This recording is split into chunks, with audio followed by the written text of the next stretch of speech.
Então, muito boa tarde. Vamos começar aqui com a sessão da tarde. E antes de eu introduzir aqui os temas desta tarde, e há sempre um problema quando me convidam para essas coisas. Para já, agradecer o convite para estar aqui. Depois, dizer que é sempre um risco convidarem-me para estar aqui, porque o meu narcisismo faz com que eu tenha de dizer sempre algumas palavras antes de dar a palavra àquelas pessoas que são de facto importantes. E as pessoas que são de facto importantes estão aqui sentadas e vão dar o seu testemunho num tema que se chama impacto do Covid-19 no setor do turismo, que é igual a todos, e a visão dos profissionais do setor. Temos aqui três jovens que contrastam um pouco com todos nós, e eu já vos vou dizer porque é que estou a dizer isso, mas nós vamos começar esta sessão daqui a pouco, com a intervenção do Miguel Gonçalves, que é diretor e programador artístico do Cineteatro Messias da Mielhada, a Ioana Kustezov-Paki, que é da Grécia, e depois temos aqui a Sofia Gouveia, que é recepcionista no Lumière Hotel e Spa, a Ana Carolina Ferreira Marques, que é assistente técnica na TAP, a Catarina Martinho, que é gestora de operações, e temos também o Daniel Fernandes, de Espanha. Apresentados que estão a Inês, a Ana e a Catarina, eu gostava de dizer algumas palavras até para introduzirmos aqui neste debate o tema que nos traz aqui, mas visto de uma forma diferente. E desculpem eu estar-vos aqui a falar nisto, mas como eu fiz anos ontem, esta questão da idade chamou-me um bocado, ainda hoje estou a digerir a passagem para uma outra fase da vida. E eu devo dizer que as pessoas da minha idade, da minha geração e da maioria de vocês todos, nós vivemos, ou nascemos e crescemos num mundo sólido, num mundo em que tudo estava programado, em que a divisão entre as gerações era uma divisão séria, de 10 anos. E estas pessoas que estão aqui, e inclusivamente ali o nosso amigo, estas pessoas vivem naquilo que o pensador polaco, que morreu em 2017, Zygmunt Bauman, designava de a sociedade moderna, a sociedade líquida, onde nós não temos a certeza de nada. Aquilo que nós ouvimos aqui de manhã, e aqui eu fiquei encantado com o primeiro orador, é que, e disse uma coisa que estas pessoas percebem, que é muito mais difícil ser jovem hoje do que era da minha geração, que fui educado, por exemplo,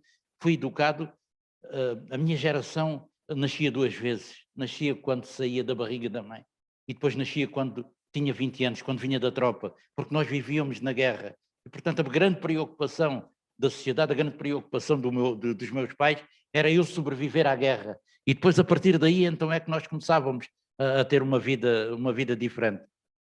Portanto, nós vivemos numa sociedade, e isto para elas isto é tudo muito, se calhar até quase que exótico, em que havia mulheres honestas. Não é que não hajam mulheres honestas neste momento, mas havia mulheres honestas na legislação, na lei, em que havia filhos de pais incógnitos, filhos bastardos, na lei. E, portanto, esse era o nosso mundo. A minha mãe, quando casou, acabou a vida dela. Tinha a vida dela programada, podia engordar, podia deixar crescer o bigode. Tinha feito o seu trabalho, tinha casado, tinha tido filhos, o trabalho dela era criar-nos a nós. E eu vivi com isso.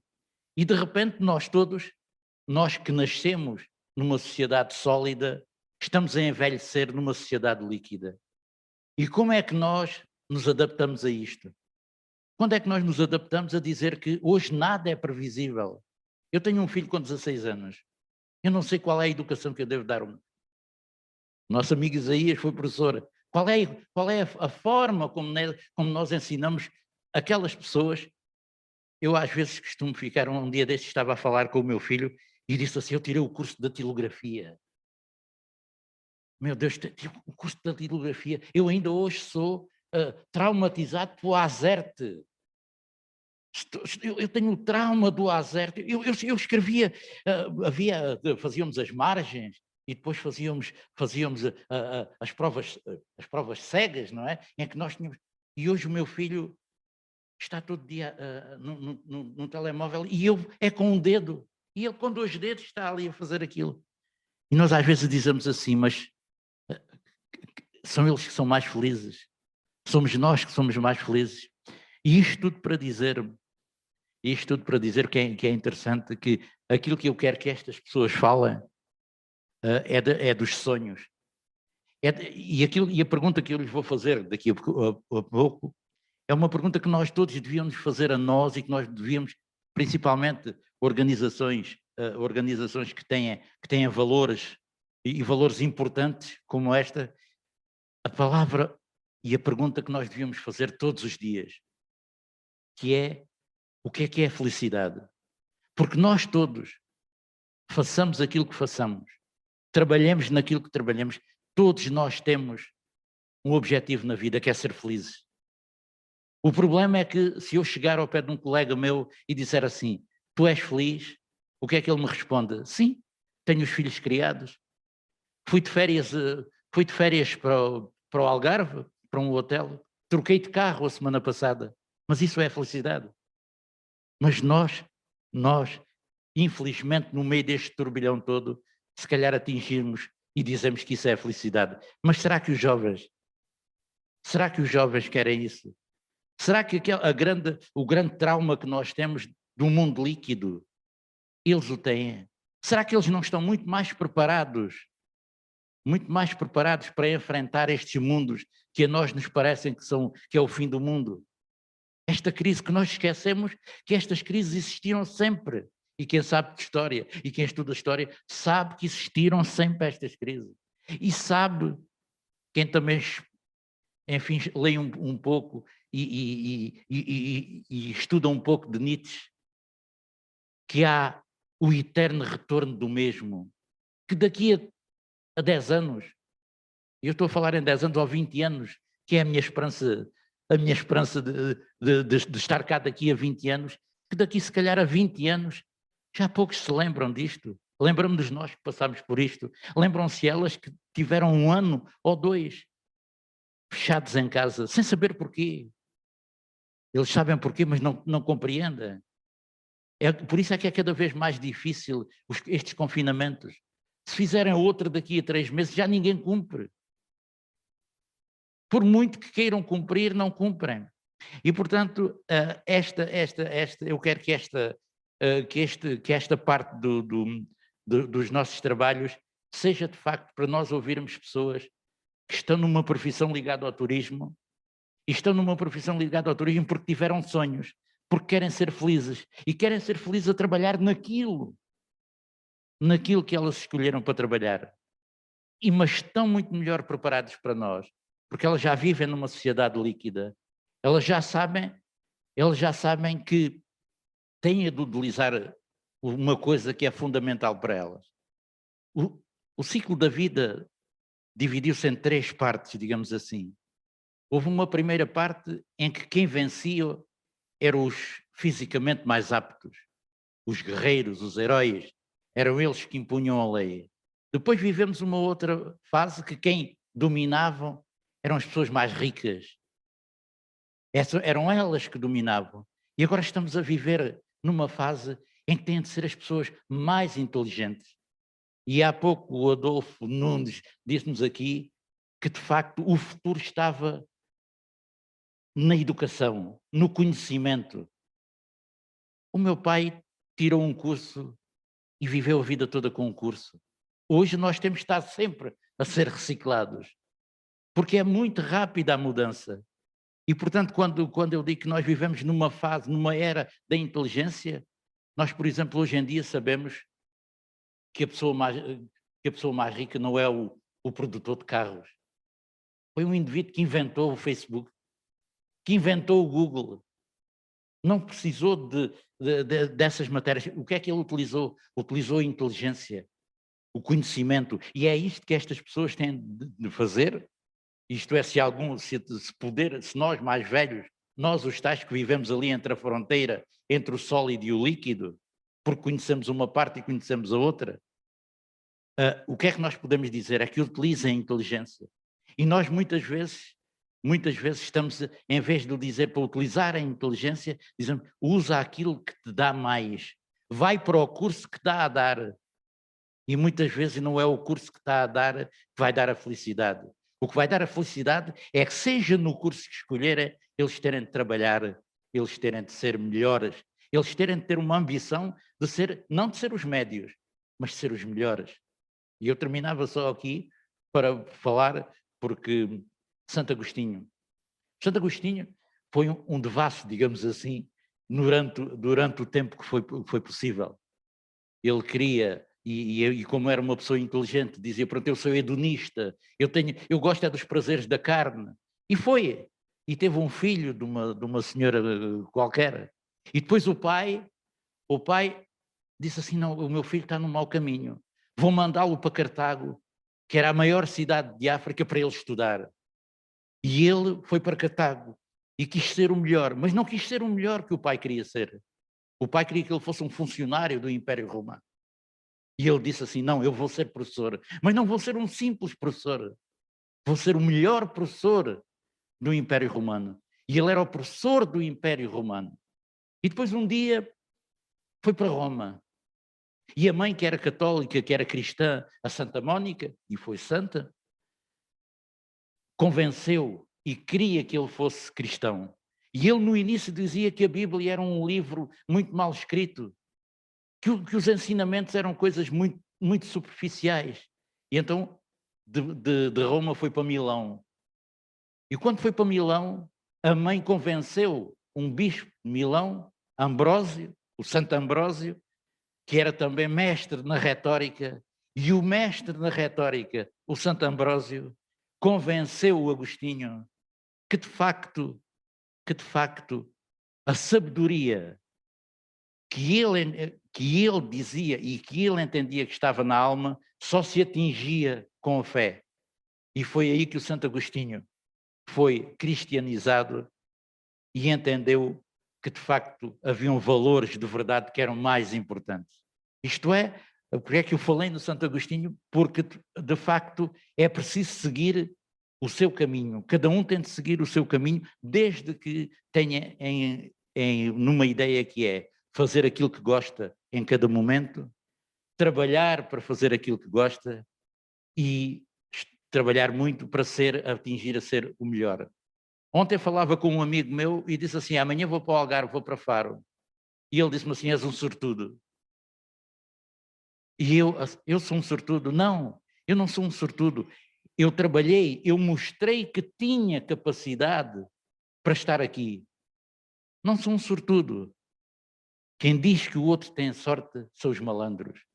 Os malandros é que dizem, tu tens sorte. Não, não. A sorte trabalha-se. A felicidade conquista-se dia a dia. E eu queria que elas pensassem nisto, até para descontraírem, para não pensarem que isto vai ser o fim do mundo, porque o futuro começa hoje. E nós temos que ter a ideia que o futuro começa hoje, não começa daqui, quando falavam aqui em 2025, não, começa hoje. Porque para começar em 2025, ou em 2025, sim. Para começar em 2025, ela já tem de começar a trabalhar nesta altura. Porque em 2025 já não é futuro, é o presente. E, portanto, o futuro começa hoje para elas e começa, portanto, para todos nós. E agora vamos, então, iniciar o nosso painel. Eu creio que vamos ter o Miguel Gonçalves, que nos vai, com certeza, dar aqui uma palestra muito melhor que a minha. Portanto, com atenção a ele. Obrigado. Boa tarde a todos. Estão a ouvir? Toda a gente a ouvir?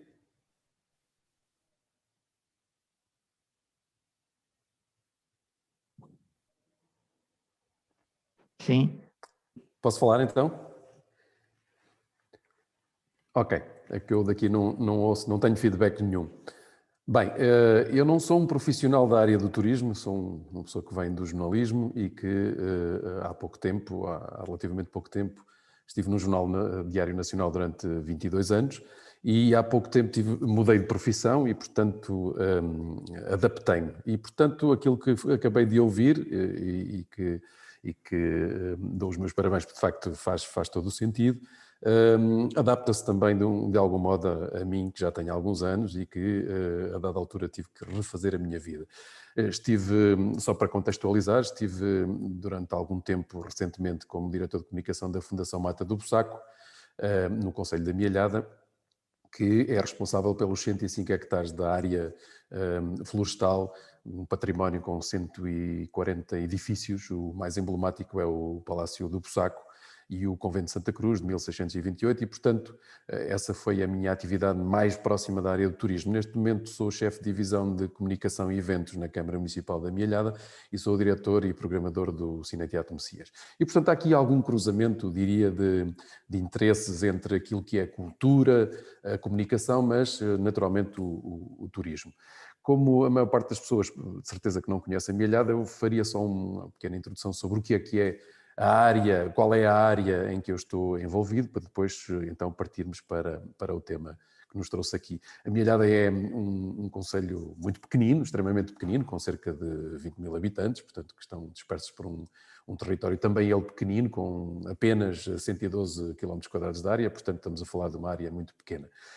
Fica situada, como todos sabem, ou penso que sabem, no centro do país, e tem aqui goza de uma localização um bocado privilegiada, o que para o turismo é excelente, porque está pela autoestrada, dista apenas a 1 hora do Porto e a 2 de Lisboa, portanto estamos aqui ao lado de Coimbra, a 15 minutos, e desfruta de ótimas acessibilidades, porque é atravessado pela principal autoestrada portuguesa, a Autoestrada do Norte, a A1, e tem aqui um nó da autoestrada, mesmo aqui muito próximo do sítio onde me encontro, e tem a principal estrada nacional, que é a antiga Estrada Nacional número 1, agora IC2, para além das linhas ferroviárias do Norte e da Beira Alta. Digo isto tudo para quê? Não apenas para contextualizar a zona onde estou e por conseguinte a experiência que vos posso reportar, mas também para perceberem quão importantes são as vias de comunicação e o que favorecem no que diz respeito ao turismo.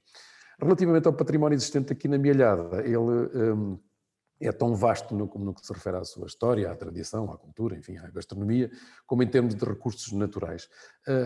Dos seus monumentos com interesse turístico e histórico-cultural, na minha perspectiva, sobressaem aqui o Palace Hotel do Bussaco, que foi mandado construir pelo último rei de Portugal, o Mosteiro da Vacariça, a Casa Rural Quinhentista, o Museu Militar e o Convento de Santa Cruz, aquele que referi há pouco, a Via Sacra do Bussaco, que, isto é importante dizê-lo, é a única réplica no mundo à escala de Jerusalém, mas também, enfim, temos aqui também um sem número de chalés do início do século passado que acabam por enriquecer algumas povoações mais emblemáticas, como é o caso da Vila Termal do Luso.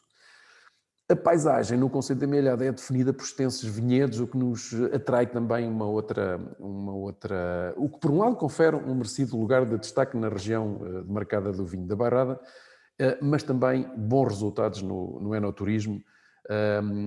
A Mielhada é também rica e conhecida pelo majestoso arboreto da Serra do Bussaco, que atrai uma série de estrangeiros para virem cá estudar esta riqueza única.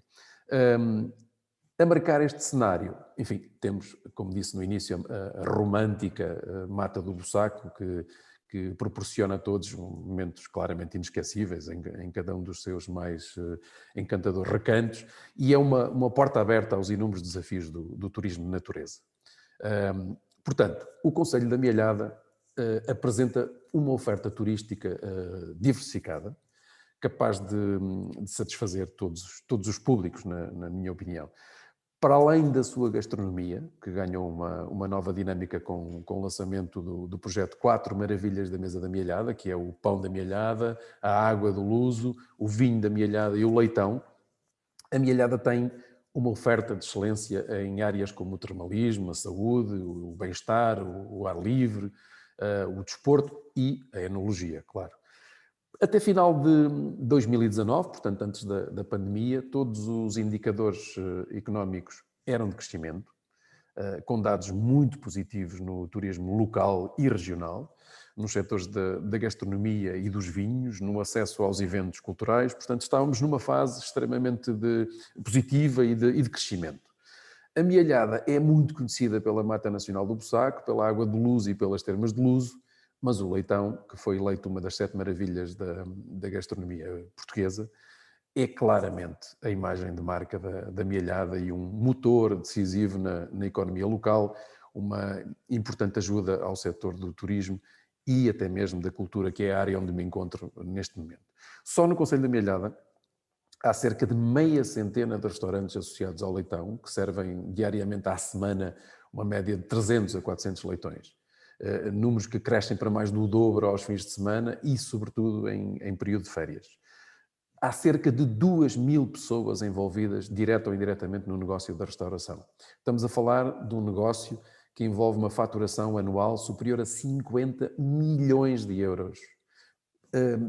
Estamos a falar da restauração, mas voltemos à Mata Nacional do Bussaco.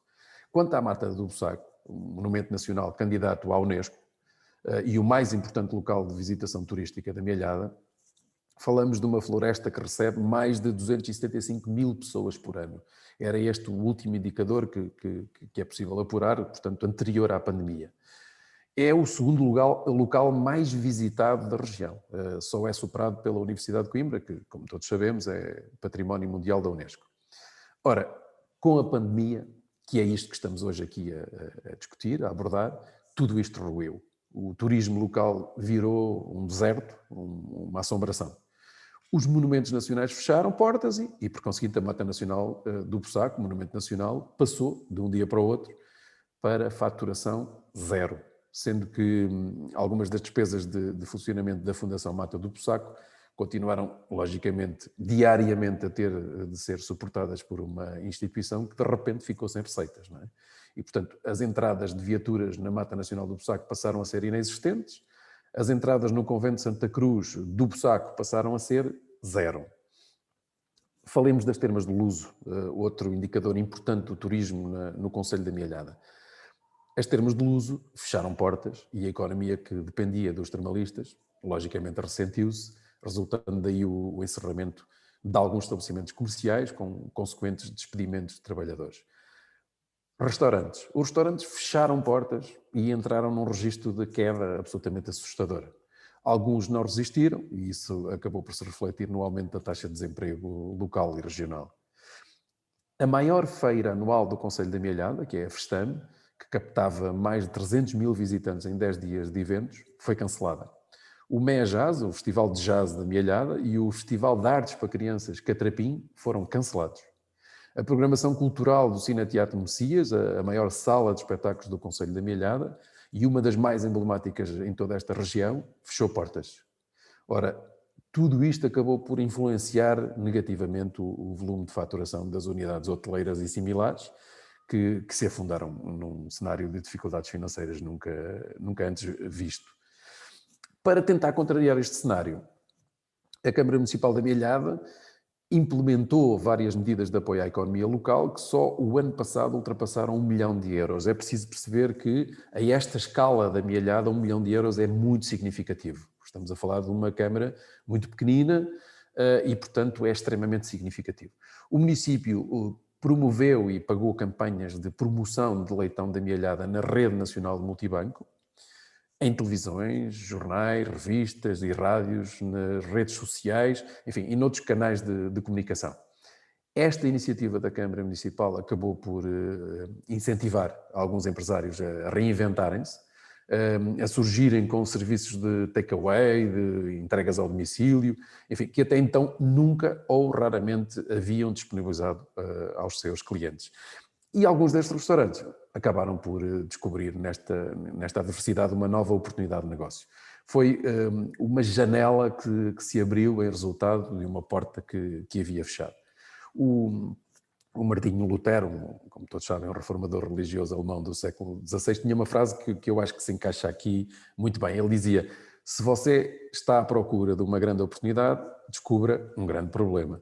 Embora eu também acho que se encaixa aqui na perfeição a frase do magnata americano John Rockefeller, que dizia mais ou menos isto: sempre procurei transformar os desastres em oportunidades. Mas, prosseguindo aqui as medidas que foram adotadas na Mielhada, o município atribuiu apoios financeiros às pequenas e microempresas, complementares a esses apoios às ajudas oferecidas pela Administração Central. Portanto, estamos a falar, com base nos primeiros números disponíveis, de algumas dezenas largas de milhares de euros complementares, como disse, aos montantes atribuídos pelo próprio Governo. À população local, onde se incluem os operadores turísticos, às IPSS, às empresas, até ao Hospital da Santa Casa da Misericórdia Local, enfim, a Câmara Municipal distribuiu milhares de máscaras, ventiladores, álcool, gel, viseiros, equipamentos de proteção individual, etc. Até viaturas de apoio aos mais carenciados, refeições aos mais pobres, etc. E a ideia disto tudo, para além do apoio direto aos referidos beneficiários, face à preocupação de manter a população segura e com saúde, foi qual? Foi criar uma imagem pública de segurança.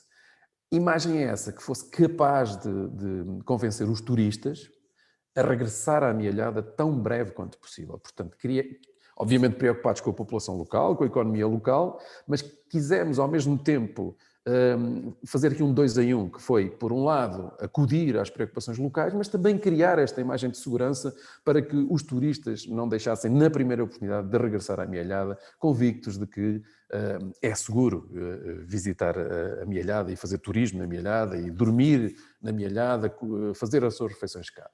Na área da cultura, que influencia os resultados do turismo concelhio, na medida em que canaliza público para as unidades hoteleiras e similares, para a visitação de espaços turísticos e para a restauração, o município não se resignou e criou medidas de apoio à indústria da cultura. Mas em vez de oferecer o peixe aos artistas sem trabalho, decidiu oferecer a cana para serem eles próprios a pescar. Passo a explicar. Começámos logo no início do primeiro confinamento, de 2020, por criar vídeos com a participação dos artistas locais, que divulgámos nas redes sociais e na comunicação social, criando visibilidade para os artistas da Mielhada. Lá está, da adversidade, criar a oportunidade. Saliando que só o Jornal de Notícias, que tem 2,2 milhões de seguidores no Facebook, divulgou isto e, portanto... E o JN foi apenas um dos que publicou este trabalho que vos disse sobre os artistas locais e ainda ali mantém o vídeo que fizemos para promover e divulgar os artistas profissionais da Mielhada. Portanto, logo após a reabertura das salas de espetáculos, portanto ainda o ano passado, comprámos e pagámos espetáculos aos artistas profissionais da Mielhada, portanto, músicos e atores, e oferecemos os bilhetes de entrada nesses espetáculos aos profissionais da saúde, aos bombeiros, aos padeiros, aos camionistas, gasolineiros, funcionários de IPSS e de supermercados, etc. Portanto, na prática, a todos aqueles que durante o confinamento nunca nos abandonaram e nunca nos faltaram com nada. Foi 2 em 1. Ajudámos os artistas em dificuldade, e premiámos os profissionais que sempre trabalharam e correram riscos durante o confinamento. Já neste segundo confinamento, inventámos um programa de entrevistas com concerto que designámos de palco ao contrário, que, mais uma vez, promoveu e divulgou os artistas locais. Em resultado disto, vamos agora promover 10 concertos em 10 aldeias do Concelho da Mielhada, precisamente com esses artistas do Concelho. Mais uma vez, vamos comprar e pagar esses espetáculos e vamos levar a cultura às aldeias mais recônditas do país, do município da Mielhada. Também cedemos gratuitamente a nossa maior sala de espetáculos do Concelho, que é o Cine Teatro Messias, de que sou, como disse no início, diretor e programador, a companhias de teatro para gravarem vídeos de peças de teatro que depois irão vender aos seus clientes. Promovemos uma exposição de pintura e artesanato que marcou a estreia de um artista local, que divulgámos online ainda durante este último confinamento, através de um vídeo que fizemos e que levou o público a poder visitar virtualmente a mostra de arte. Este vídeo acabou por catapultar o artista, até agora desconhecido, para a ribalta, na medida em que foi já merecedor de algumas entrevistas televisivas e, portanto, a última das quais até na RTP, e portanto demos esta visibilidade que surge também ela de uma adversidade, surgiu uma oportunidade. Portanto, quanto aos restaurantes de leitão, que são muito importantes para a Mielhada, conseguimos dar-lhes visibilidade na comunicação social, com imensas reportagens televisivas, destacando o êxito que se revelou ser o serviço de takeaway, mas sobretudo o delivery, porque alguns restaurantes aumentaram a sua frota automóvel só para conseguir dar resposta à crescente procura desse novo serviço de entregas ao domicílio em todo o território continental.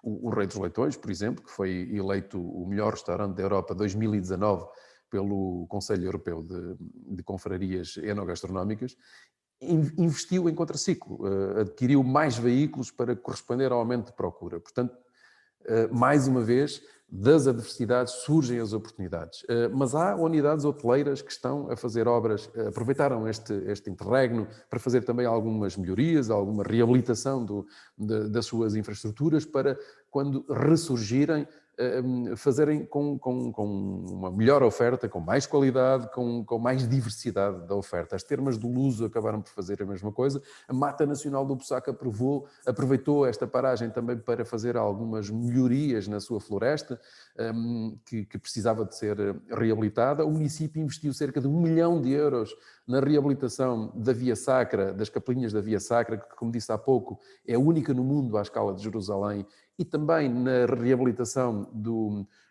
Convento de Santa Cruz, que é de 1628, e, portanto, nem tudo foi mau durante este período, e esperemos que quando agora ressurgirmos, esperemos que seja de vez e que não voltemos outra vez a confinar.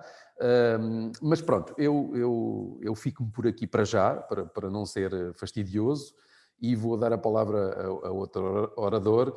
Como dizia a Madre Teresa de Calcutá, as palavras não dão luz, aumentam, as palavras que não dão luz aumentam a escuridão, e eu não quero que as minhas palavras, por serem longas, vos façam perder a luz e entrar na escuridão. Portanto, eu daria a palavra agora e depois, se for caso disso, fico ao dispor para responder a algumas questões que porventura sejam colocadas. Obrigado, Miguel Gonçalves, e vamos já de imediato daqui do Algarve de Faro até à Grécia, falar com a Ioana Koutsopaki, do Congress Line, que é da Grécia, e vai-nos também ela dar a sua visão dos livros. Hola, good morning, bom dia, bonjour, buongiorno, buenos dias, guten Morgen, kalimera. First of all, I would like to thank Desra for the invitation in this very interesting seminar. My name is Koutsopaki Ioana and I'm here to represent Congress Line, specializes in the tourism and congresses. It is the first time for me that I speak in a seminar. Normally, I'm on the other side, technical support and organizing a conference. Anyway, so what has happened with COVID-19 in relation to the tourism? First of all, we have 3 new words in our life: virtual, online, and hybrid.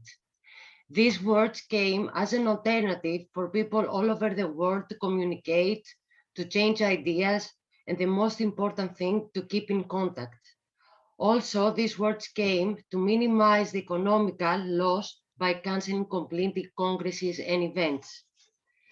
Despite the solution of the online events, it was not enough to prevent the economical damage that the pandemic did and still does, unfortunately, to our life.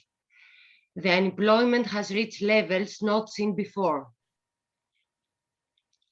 In the tourist industry, 120 million jobs lost completely from the labor market, and those people need to find jobs in different sectors.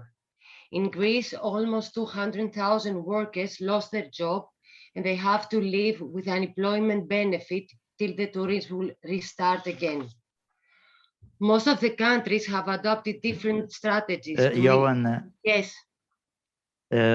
para falar um pouco mais devagar para nós. I don't hear. Okay. Slowly. Okay. So should I start again or I continue? Não, Okay. continua, mas slow. Ok. Obrigada. Okay.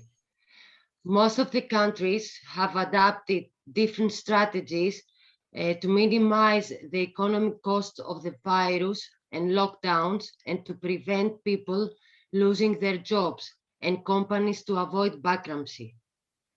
We do not have to forget that we have countries and regions that their revenue comes in a high percentage only from the tourist industry.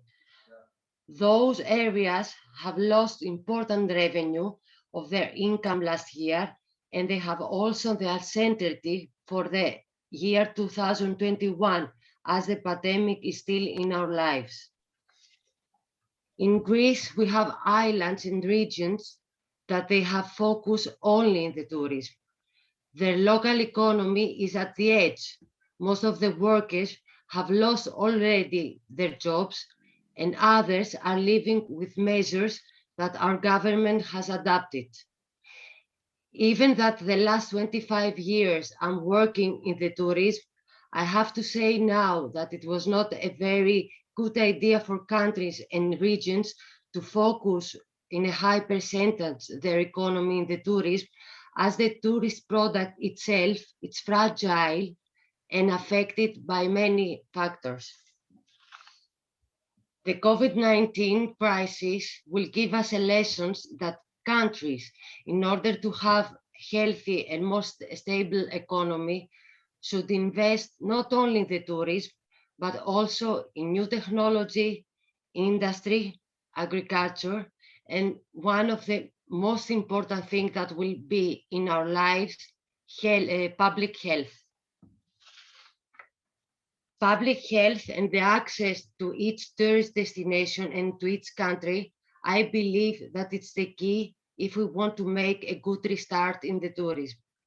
It is also a new factor that when we will make the restart and the people will start traveling again, the consumer safety will be in the consumer choice when they will choose a tourist destination.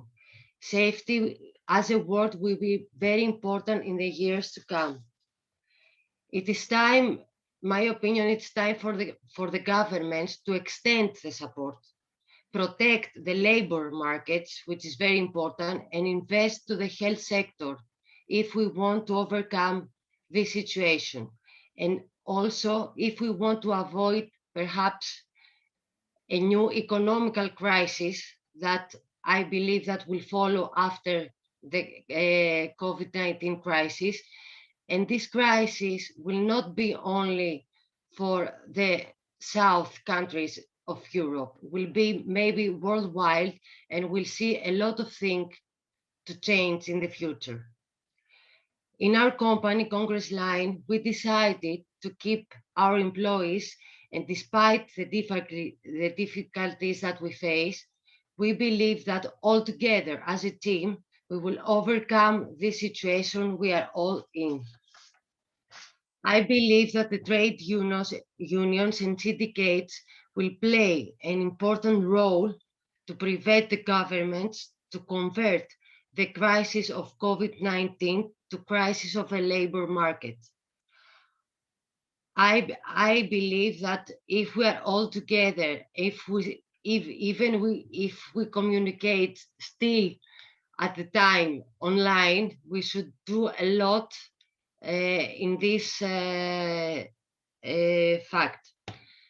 I do hope that in the future I will have the chance to welcome you once again in Greece, in my country, with no mask, smiling, and hopefully with physical presence. Thank you very much.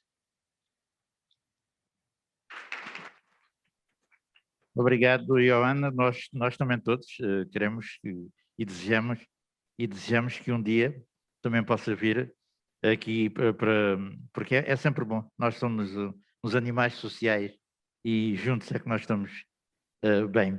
Vamos continuar aqui a nossa conversa, agora com as pessoas aqui presentes. Eu queria mudar um bocadinho aqui o chip disto e queria falar de felicidade e de sonhos e perguntava à Inês Sofia Marques, recepcionista do Lumière Hotel e Spa,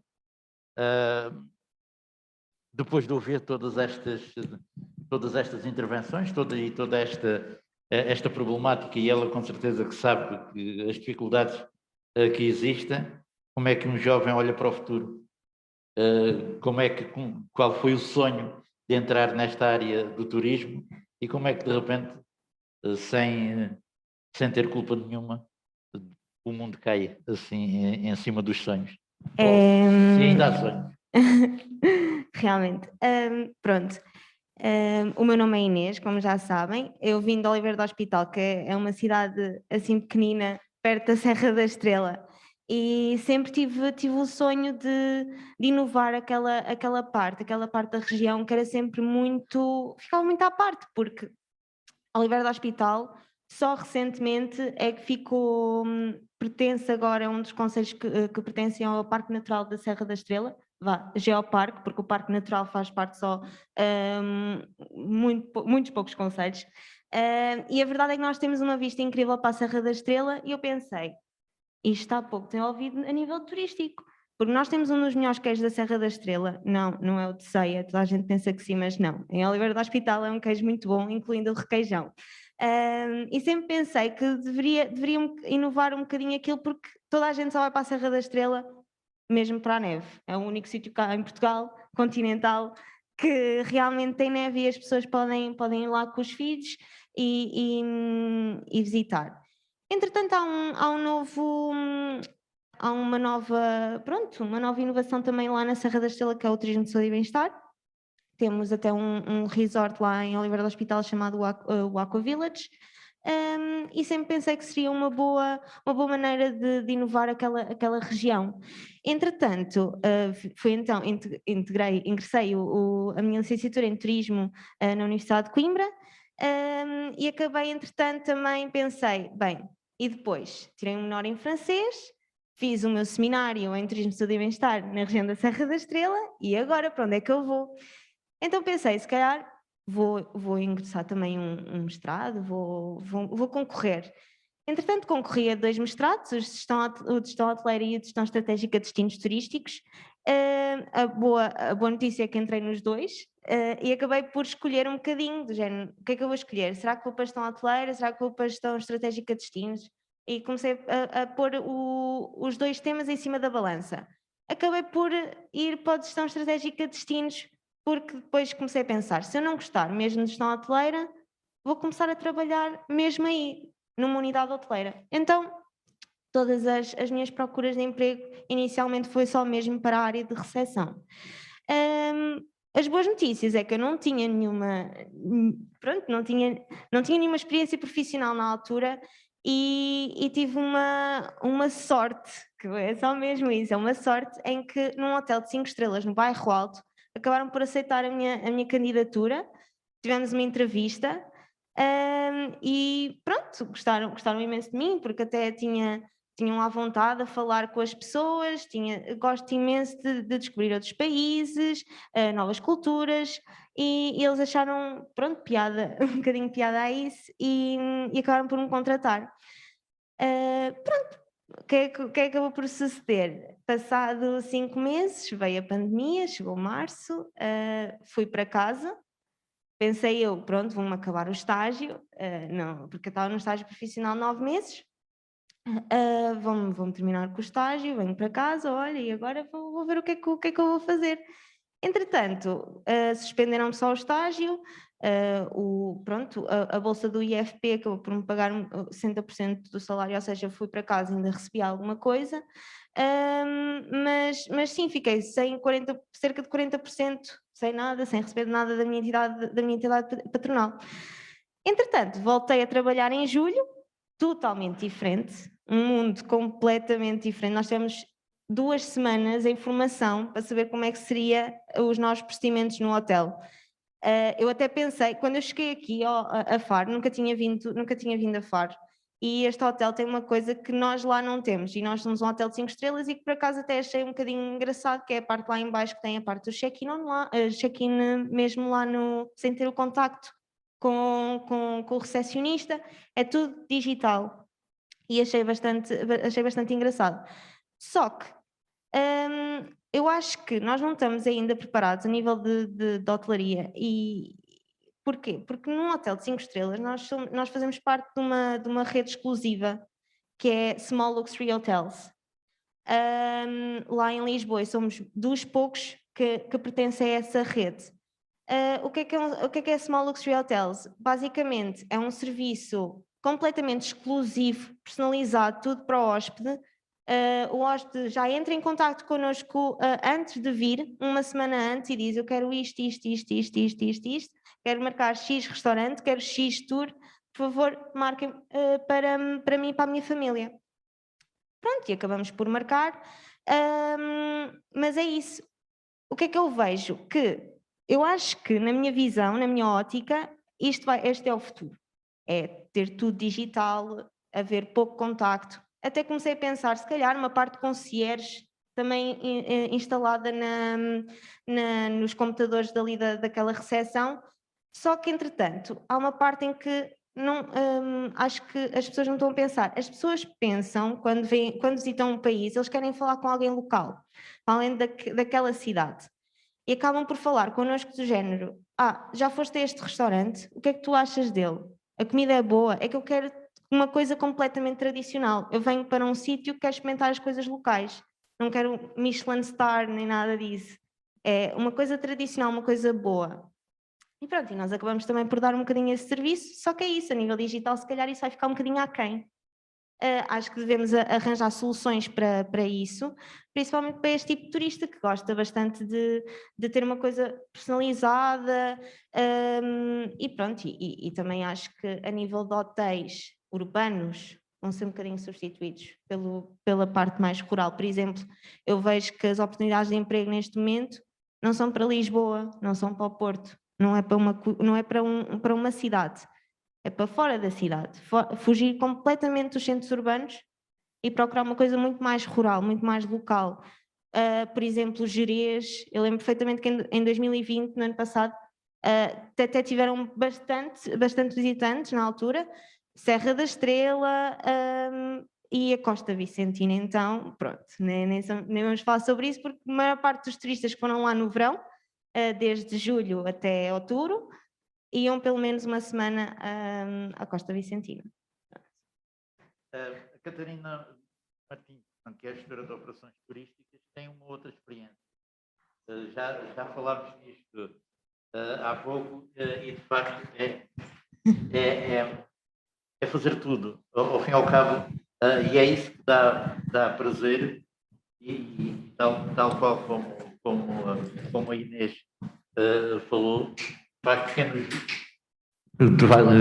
desculpa, tal qual como a Inês falou, de facto, quem nos visita também quer ter o contacto e o contacto pessoal, por muito que nós queiramos, e para já ainda é fundamental. Porque ainda há pouco falámos, e no trabalho que ela tem, em que aquelas necessidades às vezes básicas que são muito importantes para a pessoa ficar a gostar ou não. Falávamos há pouco do indivíduo com 1,90 m, que se calhar não terá que ter uma atenção especial num quarto que tenha uma cama com 1,80 m, digamos assim. Exato. Eu sou a Catarina, sou de Évora, sou gestora de operações turísticas num turismo rural na Igrejinha, uma aldeia perto de Évora.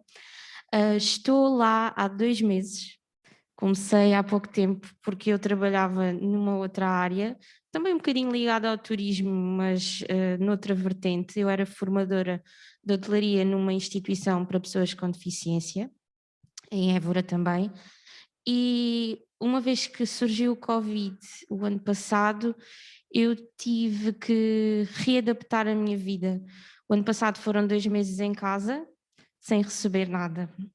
E este ano já ia pelo mesmo caminho, para 2 meses em casa novamente. E então surgiu esta oportunidade e eu mergulhei de cabeça para esta nova aventura, que até agora tem sido positiva.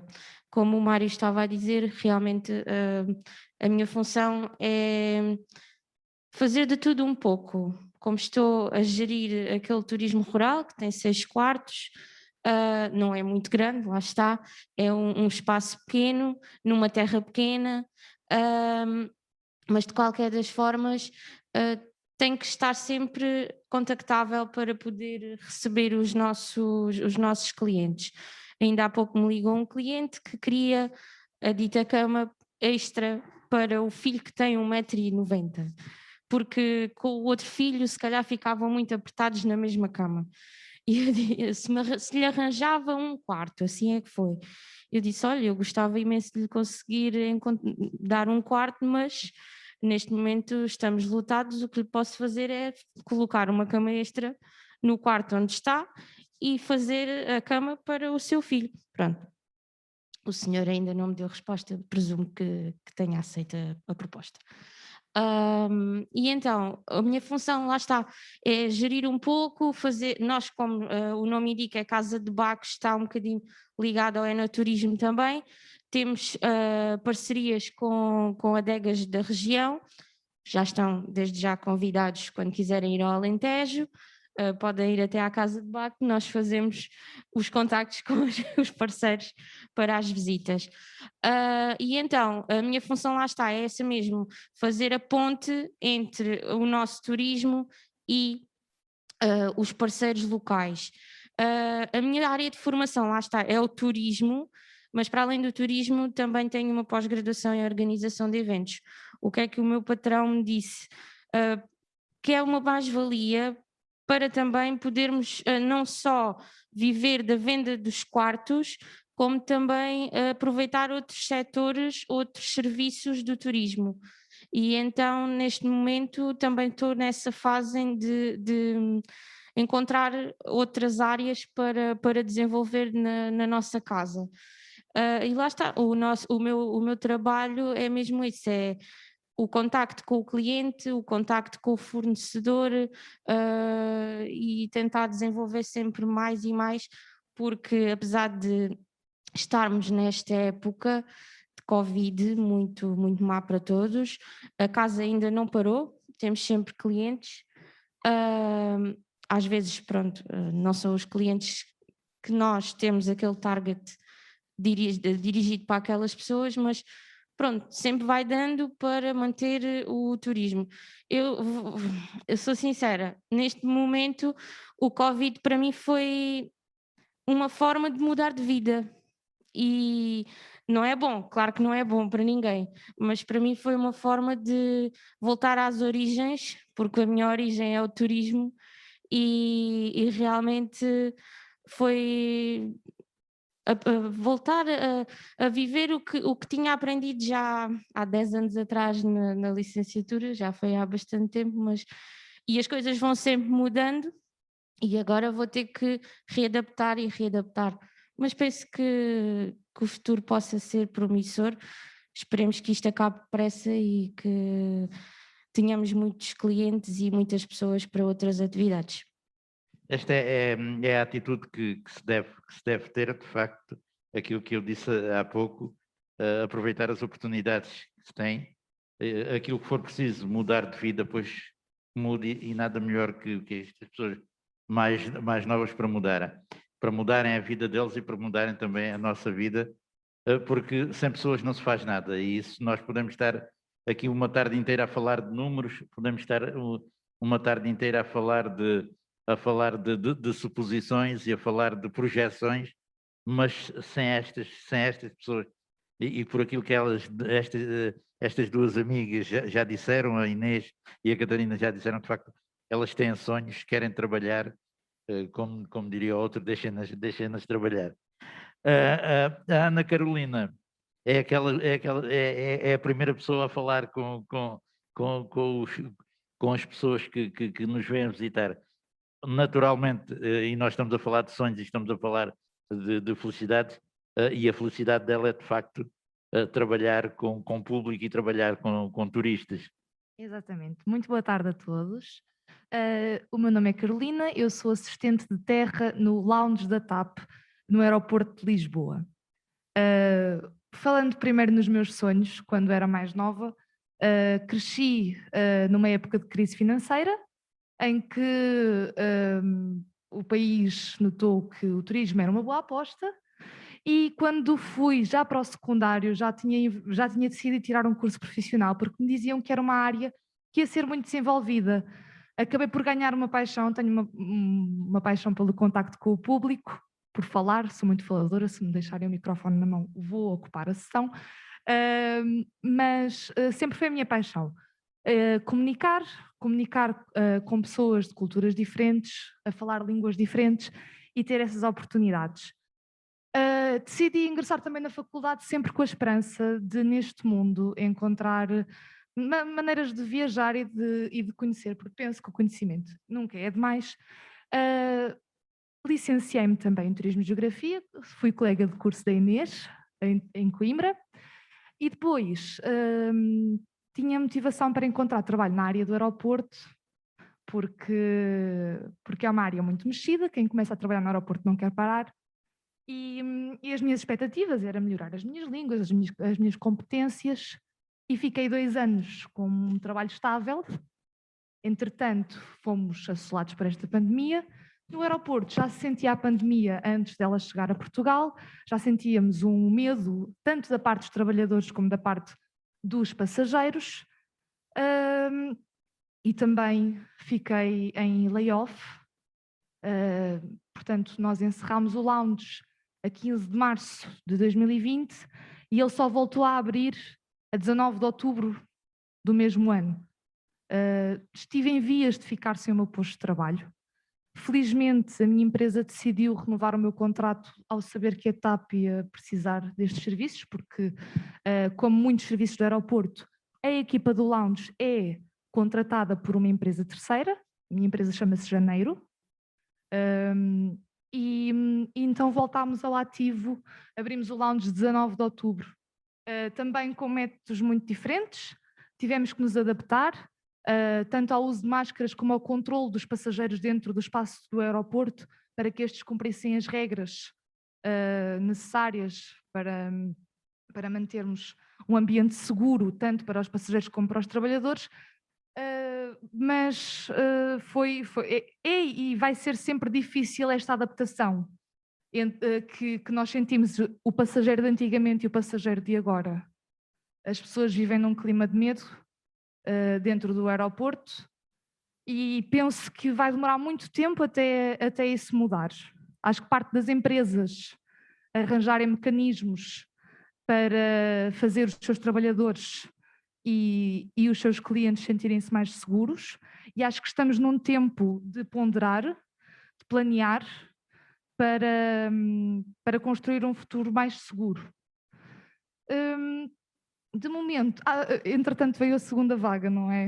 A segunda vaga da pandemia também fechou o lounge novamente, ficámos também em risco de ficar sem os nossos postos de trabalho, mas a minha empresa é uma empresa pequena, acaba por aguentar-se muito e ter os apoios do Estado que são necessários, e conseguiu, apesar da própria empresa da TAP querer reduzir, obviamente, custos, a minha empresa conseguiu manter todos os postos de trabalho. Só 2 colegas que quiseram sair por iniciativa própria, portanto acho que também é mérito, dar mérito às empresas que tentam manter os seus trabalhadores e não deixar ninguém, porque a minha empresa é muito pequena, como disse, é muito familiar, temos muitas famílias que comem ali da mesma mesa, então acho que é de louvar este papel das empresas na preservação dos postos de trabalho. Quanto ao futuro, acho que parte muito pela digitalização, como temos falado desde manhã. Penso que vai ser muito difícil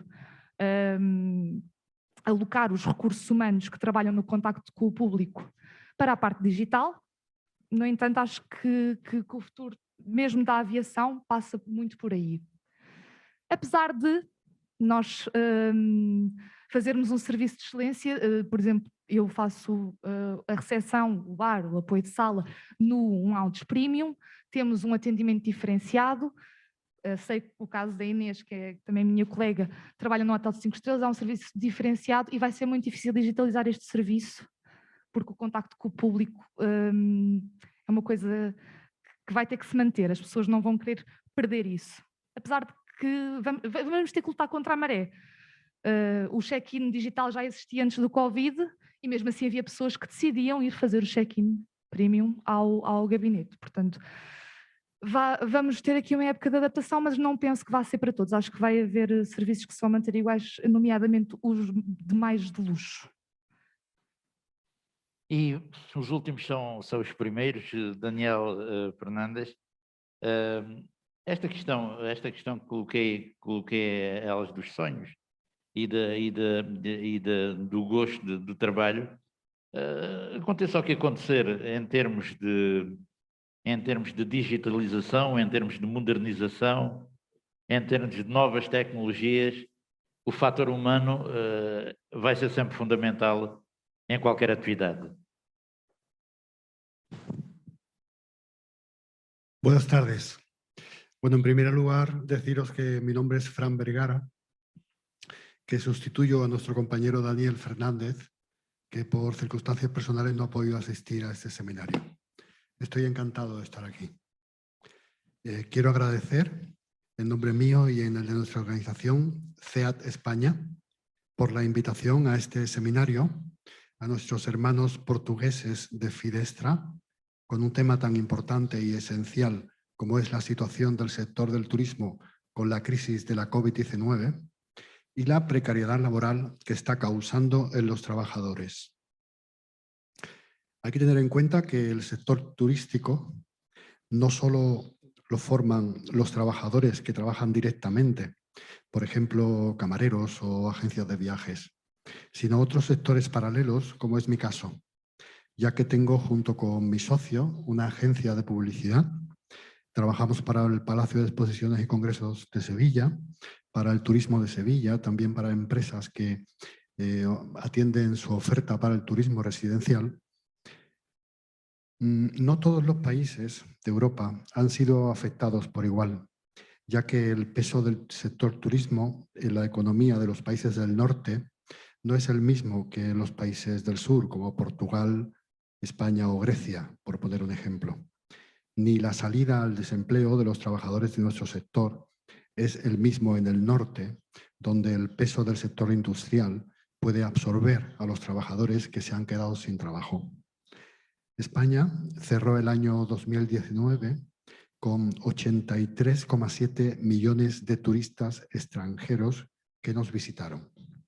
Para el sector turístico, 2020 ha sido histórico por la parte negativa.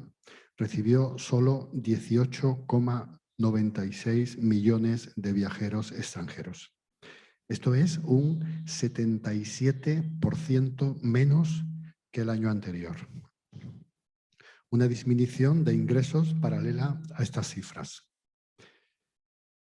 Unos 70.000 millones de euros se han reducido los ingresos. España ha dejado de ingresar por turismo en este año.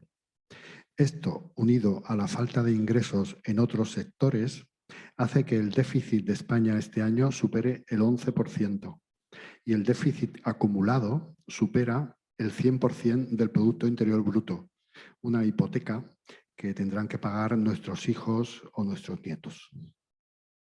Hay que añadir a esta grave crisis, como decimos en España, tenemos el peor gobierno de la democracia en el peor momento social y económico. Un gobierno en minoría de los socialistas, apoyado por los comunistas, que justifican las dictaduras venezolana y cubana, ayudados por los independentistas vascos y catalanes. Una de las medidas que provisionalmente está salvando a los trabajadores de nuestro sector en España son los ERTEs. El número de trabajadores protegidos por un expediente de regulación temporal de empleo, ERTE, se ha incrementado en 35.625 personas, llegando a los 738.969. Sumando transporte aéreo, alojamiento, hostelería, agencias y operadores, el sector suma el 53,4% de ese total. los expedientes de regulación de empleo del sector se ampliarán hasta el mes de junio. Pero, ¿qué va a pasar a partir de entonces? ¿Cuántos negocios llamados zombies, muertos vivientes, que están técnicamente vivos mientras a los trabajadores les pague el Estado sus nóminas, pero que ya no se van a recuperar y cerrarán sus puertas? ¿Cuántos zombies existen en España? Nuestro gobierno lo que está haciendo es lo que se llama en el fútbol dar una patada adelante. A ver qué pasa. Siempre que habla un político, dice que las ayudas europeas van a salvar todos los problemas. En nuestra organización, CEAT, no estamos tan optimistas.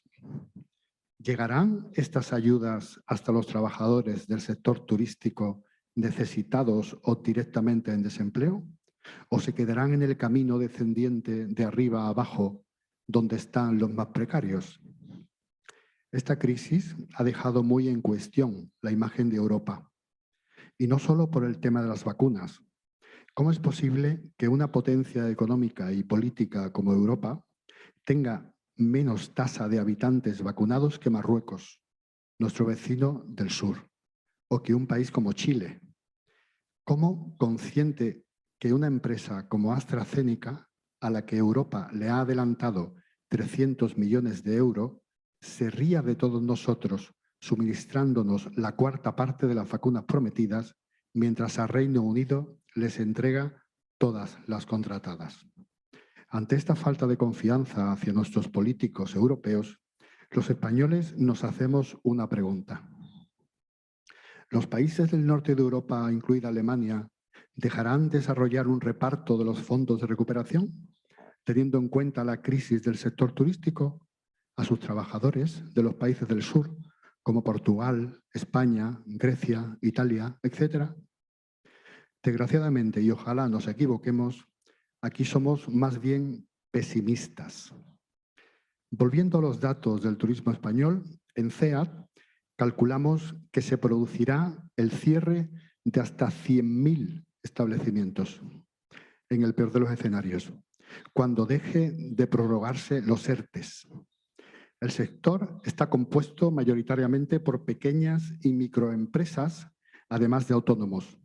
Ha alcanzado un punto de no retorno, en el que ya no cuenta con la capacidad económica suficiente para resistir y salir a flote en solitario. Muchas empresas enfrentan problemas de flujo de efectivo y tienen un endeudamiento que las hace inviables. En total, a finales de abril de 2021, son datos de la Seguridad Social, en España había 728.000 afiliados en ramas turísticas, afectados por la inexistencia de actividad. De estos, 435.000 todavía mantienen su empleo y 293.000 habían sido despedidos o no habían sido contratados en relación con el año 2019. Para terminar, queremos ser optimistas de cara al futuro, aunque los expertos afirman que el sector, que ha marcado en 2020 su peor cifra en 50 años, se enfrenta a una recuperación más lenta de lo previsto. La reactivación no empezará hasta después del verano y no llegará a los niveles pre-COVID hasta mediados de 2022 o incluso 2023. Tenemos que tener confianza pese a todo en el Fondo de Recuperación de Empleo, porque a los trabajadores de este sector no queda otra solución. España espera recibir unos 140.000 millones de euros. La recuperación del empleo en España pasa por la recuperación del sector. Reza el documento presentado ante el Ministerio. El Gobierno espera invertir 3.400 millones de euros en el Plan de Modernización y Competitividad del Sector Turístico, de forma directa y no reembolsable, en los próximos 3 años. Las empresas ya han presentado los proyectos para poder beneficiarse de estos recursos.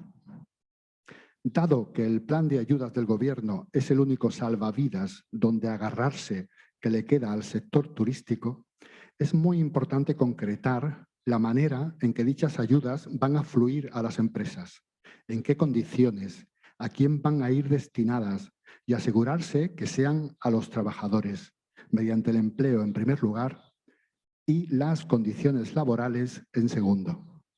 Tenemos que pensar en positivo. Esta pandemia y la crisis pasarán.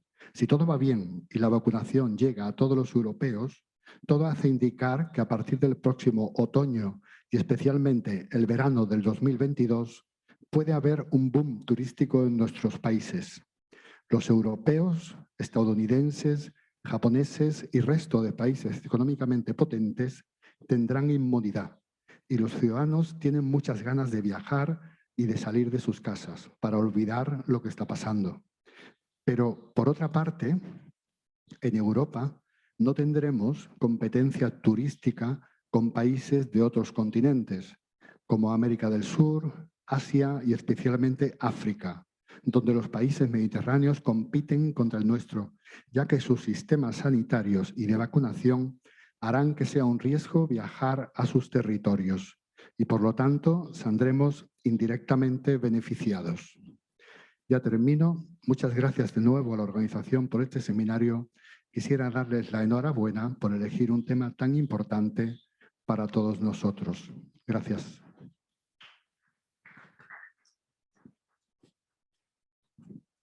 E agora, depois de ouvirmos os nossos palestrantes, passava a palavra a quem quiser ou fazer uma declaração ou fazer algumas perguntas. Temos aqui jovens que podem responder a tudo, estão dispostos a responder a tudo, portanto é o momento ideal, mas para já.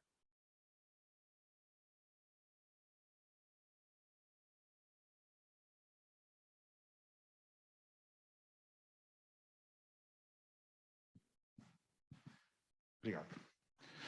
Boa tarde.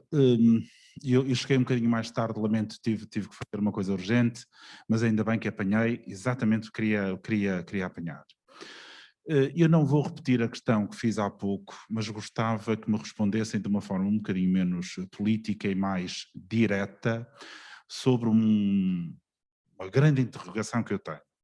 Eu estou a desenvolver um estudo sobre o impacto, um pequeno estudo sobre o impacto da economia, da macroeconomia, da economia com as políticas do confinamento.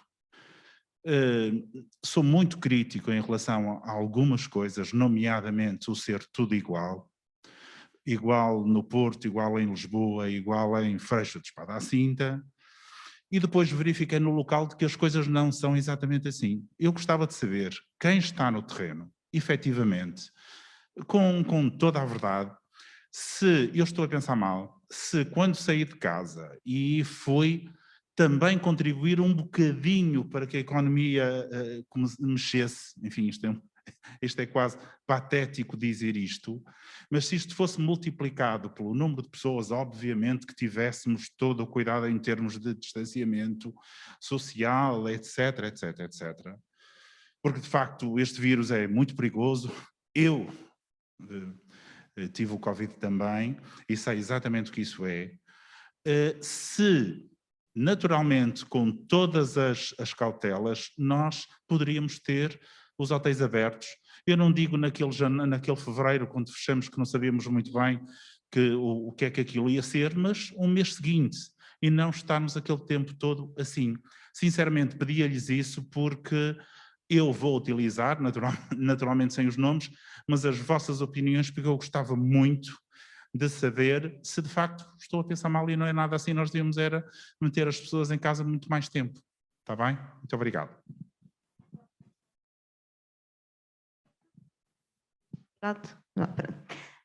Eu posso começar, até porque o hotel só fechou uma vez, só fechou entre março e julho do ano passado, 2020. Neste novo confinamento acabámos por ficar abertos. E porquê é que ficámos abertos? Porque o diretor do hotel na altura e os investidores do mesmo decidiram pensar desta maneira: quem mais estará aberto? Um hotel de 5 estrelas, bairro alto, que é no centro de tudo.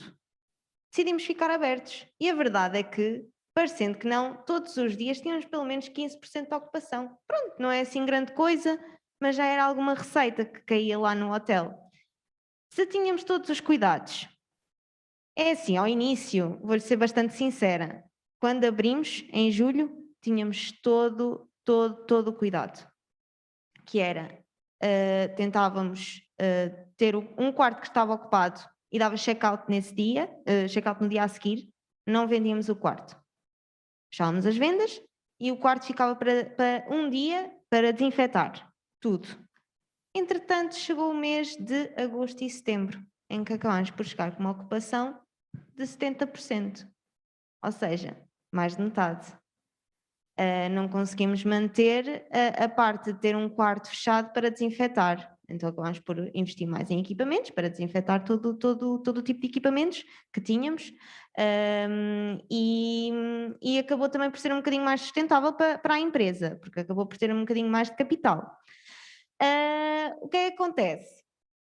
Pronto, agora com estes meses de confinamento em fevereiro, digo-lhe, foi bastante insustentável para nós staff, porque a partir de janeiro eu estive a trabalhar sozinha num turno em que, eu acho que foi o senhor que disse na altura em que quando foi a um hotel tinha 3 pessoas lá a trabalhar. Eu vou-lhe dizer quem é que eram. Eu vou-lhe dizer quem é que eram. Uma pessoa na recepção, uma pessoa no restaurante para fazer os pequenos almoços, certo? E uma pessoa para fazer os quartos. Mais ninguém. E as mesmas pessoas estavam lá na cozinha e estavam no housekeeping, saíam à 1h. A partir da 1h só estava uma pessoa a cuidar do hotel todo. Acaba por ser insustentável, porque muitas das vezes, parecendo que não, em março já tínhamos à vontade 10 quartos, 11 quartos ocupados. E acabava por ser um bocadinho de género, eu saía da recepção para fazer um room service e já tinha 5 chamadas não atendidas na recepção. Está a perceber? Agora tem sido mais tranquilo, apesar de que, eu digo, estava ontem a falar até ali com o Sr. Isaías sobre isto. Foi ridículo, nós em abril, quando houve a primeira fase do desconfinamento, nós chegarmos ao ponto de ter 64%. Logo a seguir, no dia 5 de abril. A partir do dia 5 de abril, quando as planadas abriram, não foi dia 5, foi dia 12, exatamente. Foi a loucura. Aquele hotel, e depois ficou insustentável para nós, porque aí estávamos um por turno. Era um de manhã e um de tarde. Era completamente insustentável. E acaba por nos desleixarmos, apesar de queremos ter todo o tipo de cuidado na desinfecção de todo o espaço, acaba por fugir alguma coisa. Entre um check-in e outro que está mesmo atrás, já não temos todo o cuidado para desinfetar o balcão, por exemplo. Não temos que estar ali, por exemplo, eu às vezes pego num passaporte, desinfeto logo as mãos, obviamente, ou um cartão de cidadão, mas tenho a certeza que inconscientemente não desinfetei, e isso podia ser, pronto, na recepção eu tive um colega meu que teve Covid, só que ele estava de férias, essa foi a sorte, porque senão era o descalabro da situação. Mas sim, tivemos muita sorte em não termos tido nenhum surto na recepção. Pronto, era só isso que eu queria dizer.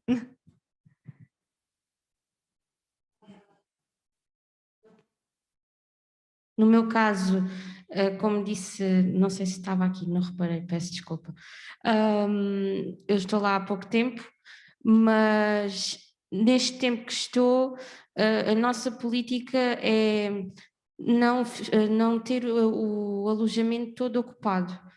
Ou seja, termos apenas, nós temos os 6 quartos, mas termos apenas 5 ou 4 quartos.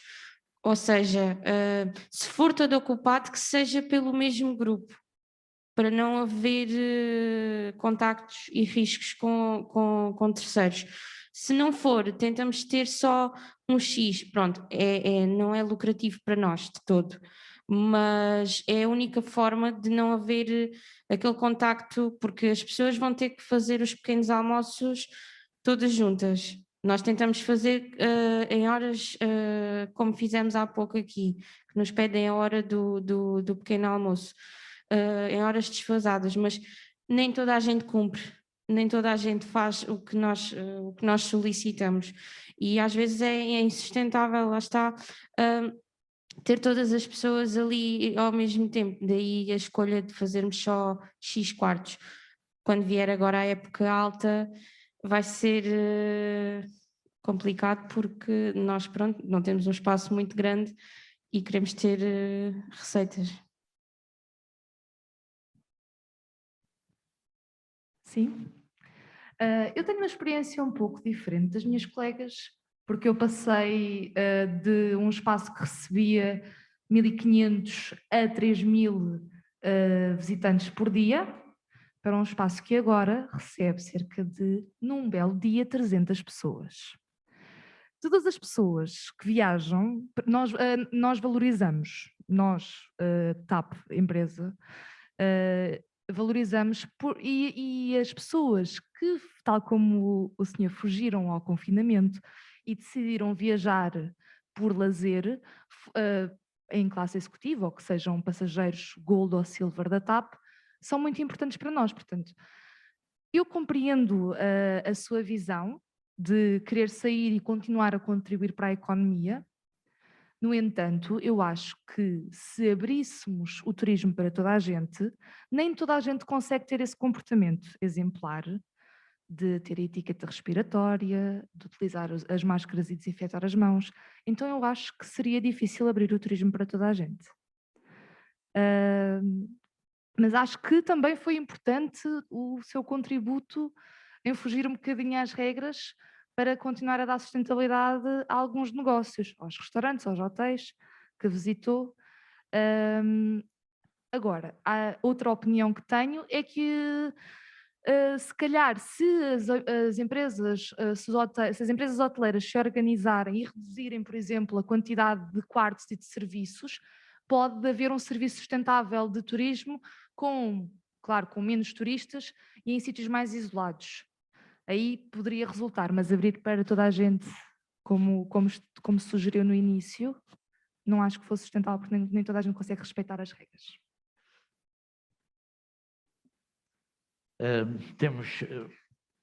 Dê também o seu testemunho. Gracias. Pues yo no estoy de acuerdo con mi compañera. Te doy las gracias por tu pregunta y me gustaría hacer una reflexión y una experiencia que he vivido que creo que nos puede ayudar a todos a ver un poco cuál puede ser el futuro inmediato. Normalmente el capital no se suele equivocar porque las empresas inversoras que hacen sus trabajos y que ponen en marcha sus proyectos no se suelen equivocar.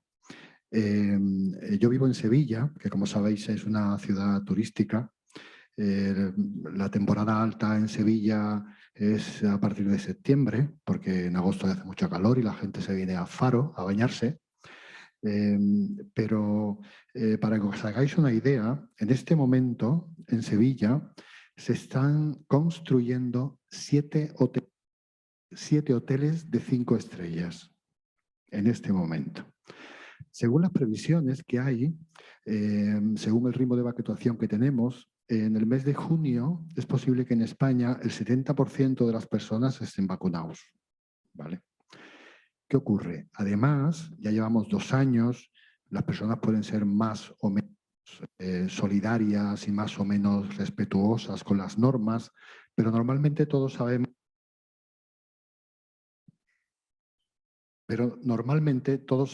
cómo nos tenemos que proteger del virus.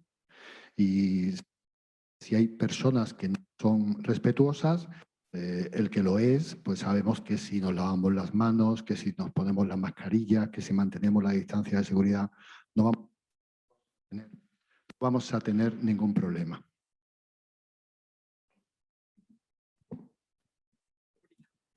Pensamos que no vamos a tener ningún problema. Y a mí me da la sensación de que el futuro inmediato va por ahí, porque no tendría sentido que el capital estuviera invirtiendo y poniendo su dinero en juego si pensáramos que se iba a reducir la oferta. Todo lo contrario. Yo pienso, en mi opinión personal, de que después de este verano, si recordáis el verano pasado, que era el primer año y hubo una apertura enorme, este que es el segundo, con la vacuna va a ser mucho más. Entonces yo confío en que aunque tengamos que convivir con la mascarilla y todo eso, que las personas que trabajan en el sector turístico, los que están en ERTE, los que que no saben si van a seguir trabajando o no, estoy convencido de que va a ser necesario capital humano en el sector y creo que además sería lo mejor para todos. Sim, sim, temos 10 minutos. Sim, vou E, portanto, tentar ser breve, agradeço a oportunidade. Gostaria de colocar uma pergunta a Ioana, da Grécia, por favor.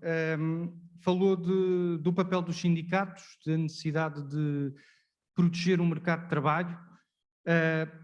Pergunto, na sua opinião, qual é que deveria ser o papel dos sindicatos? De facto, tem uma atuação que acaba por ter dois lados. Por um lado, não podem destabilizar ainda mais as empresas que já estão frágeis nesta situação da pandemia, mas por outro lado têm que proteger os trabalhadores. Qual é que deverá então ser o papel dos sindicatos? Fará sentido pensarmos numa maior flexibilização do mercado de trabalho para ser mais fácil contratar? Deixo esta pergunta. Gostaria também de colocar uma questão ao colega Fernando de Espanha.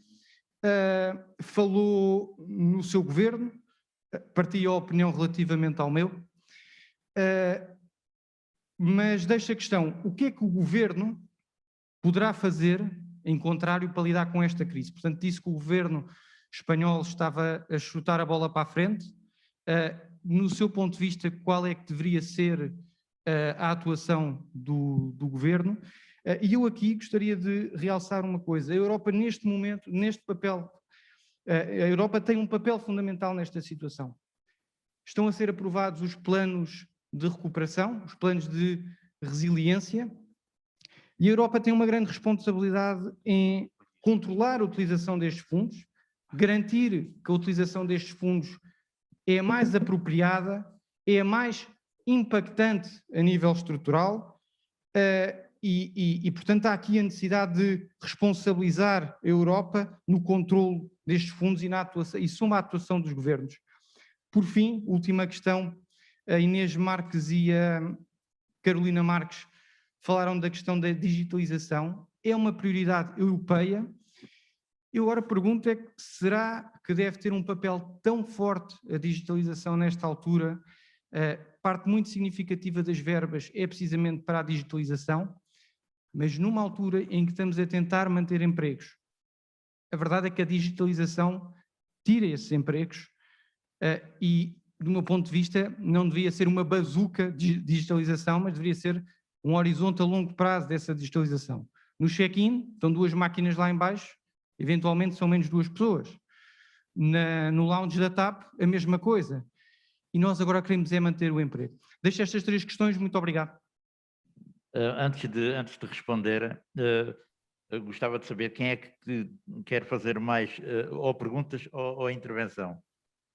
Que era para sermos depois quem responder. Há mais duas pessoas que querem intervir e depois então responderão o mais sucintamente possível. Boa tarde. Eu sou médico, fui durante algum tempo representante do Ministério da Saúde no Algarve, da ARS, e aquilo que eu verifiquei desde o princípio da pandemia é que nós tínhamos dificuldade, o Algarve tem dificuldade, é o conhecimento, de médicos, de enfermeiros e, no fundo, também de estruturas básicas para combater este caso da pandemia. Nós começámos, na minha opinião, porque falhámos ao nível da organização, do rigor, da disciplina e da responsabilização das pessoas. Porque nós não sabíamos, éramos uns perfeitos ignorantes e continuamos a ser em relação a esta pandemia em parte. Hoje em dia já temos certas formas de a combater, inclusivamente, prioritariamente, a fase da cidadania, que é nós cumprirmos o distanciamento entre as pessoas, usarmos a máscara, lavarmos as mãos e tivermos uma certa higiene no nosso dia-a-dia, que conseguiríamos ultrapassar esta crise, principalmente agora com as vacinas. Mas atenção, a vacina não é tudo. A pessoa, mesmo tomando a vacina, pode se infectar, poderá não ir parar a um serviço de urgência e de cuidados mais intensivos, mas a pessoa sofre na consequência. Aquilo que se tem dado a observar é que as pessoas que nós, infelizmente, e França, a cidade sanitária Virgem del Rossio teve também graves problemas, não foi nós aqui, só em Faro e em Portugal todo, de controle, não só da pandemia, inclusivamente dos óbitos que nós íamos tendo, porque nós não conseguimos ainda ultrapassar determinadas barreiras. E aquilo que eu penso, como médico, como cidadão, é que este respeito de cidadania que nós deveríamos ter todos, continuamos a não ter. Continuamos a ter grandes festas, grandes pessoas a fugir às regras impostas, inclusivamente pela Direção-Geral de Saúde e pelo próprio Governo, que depois nos atrapalha, porque basta uma pessoa ter Covid e pegar assim sucessivamente, em relação inclusivamente aos hotéis, aqui quer o turismo, quer a região, a ETA, teve alguns problemas, e continuam a ter problemas em relação ao turismo por causa também dos hotéis, de um certo afastamento, um certo rigor e disciplina dentro do próprio hotel, que é difícil, como ali a sua doutora disse, e a verdade é difícil, eu sei. Agora, temos que acreditar no futuro e ter esperança que isto de um novo renascer e que vamos vencer e vamos continuar. Muito obrigada. Desculpa. A última questão, e depois pedia que respondessem telegraficamente àquilo que tinham para cumprirmos o horário. Porque há perguntas e há questões, e isto só um parênteses, há questões que podem ser depois colocadas noutros painéis, têm todo o cabimento. Muito obrigado. Enfim, vou procurar ser, de facto, muito objetivo nas questões colocadas, sem deixar, contudo, dizer uma coisa que me parece importante. Esta crise contribuiu para revelar, pelo menos, aquilo que eu acho que está na essência do Estado Social, que resulta, digamos, de uma concertação entre os três parceiros fundamentais: Estado, associações empresariais e as associações representativas dos trabalhadores. E pela primeira vez, há aqui uma concertação europeia de uma resposta mais ou menos uniforme para os diversos países da União Europeia, que é uma aposta fortíssima no apoio ao emprego e não tanto preocupado em encontrar subsídio no apoio ao desemprego. Esta parece uma medida fundamental, um esforço grandioso de manter agregado os trabalhadores à empresa. Isto parece uma questão importante, muito relevante, que ajudou a resolver muitos problemas sociais e mantém aqui um espírito de ligação à atividade económica de muitos jovens ou de muitos trabalhadores que noutras circunstâncias isso podia não acontecer. Portanto, esta é uma alteração fundamental, em meu entender. Segundo, e a questão é mais para os jovens, a visão dos jovens, de acordo com os estudos conhecidos, é que os jovens são dos que menos são favoráveis, percentualmente, menos são favoráveis à questão do teletrabalho. E, de alguma forma, muitos dos problemas também da nossa economia e dos problemas sociais, da ligação à empresa ou ao trabalho, manteve-se através do teletrabalho. Mas num estudo feito, os jovens são dos que, percentualmente, são menos favoráveis ao teletrabalho. São vários os argumentos, nomeadamente esta questão de sair de casa, da relação, de não estarem tão habituados a trabalharem de forma sem serem orientados. Este trabalho autónomo, mais individual, dificulta. Portanto, são vários os fatores e eu gostaria, de facto, também de ouvir se estes jovens, nomeadamente os jovens, ou todos os que estão digamos aí, como palestrantes, digamos assim, se comungam deste princípio. Ou se, de alguma forma, admitem como uma solução futura, digamos, a conciliação entre o trabalho remoto, portanto, o teletrabalho, o trabalho em casa e e o trabalho na empresa. E se são, por exemplo, se acham, se têm algumas sugestões que pudessem dar como contributo para que essa relação se mantivesse profícua, duradoura, e de que forma podia ser atenuado, digamos assim, a partilha entre custos ou benefícios, refiro-me às questões materiais, entre estar a deslocação para o emprego ou estar em casa. Depois ainda uma questão que me parece fundamental, que também é ouvir os jovens, digamos assim. Nesta pandemia, como um pouco à imagem de todas as outras crises económicas, os jovens são percentualmente aqueles que mais rapidamente perderam o emprego. E curiosamente não são até aqueles que têm salários mais altos, mas foram aqueles que mais rapidamente perderam o emprego. Desde logo pelaquela questão que tem a ver com a precariedade laboral. A grande maioria dos jovens encontra-se durante bastante tempo em situação precária, contratos de trabalho, enfim, e é mais fácil, digamos assim, atenuar custos para a empresa, dispensando logo um par de trabalhadores, e o caso, enfim, quem trabalha na TAP, quer diretamente através da empresa ou das suas parceiras de negócio, percebeu claramente isso, que os primeiros a sair foram aqueles que tinham contrato de trabalho a prazo. Mas se esta visão, digamos assim, da vossa visão, contribui, a questão da pandemia, também contribuiu, também foi um dos argumentos para que os jovens mais facilmente perdessem o emprego. E por fim, digamos assim,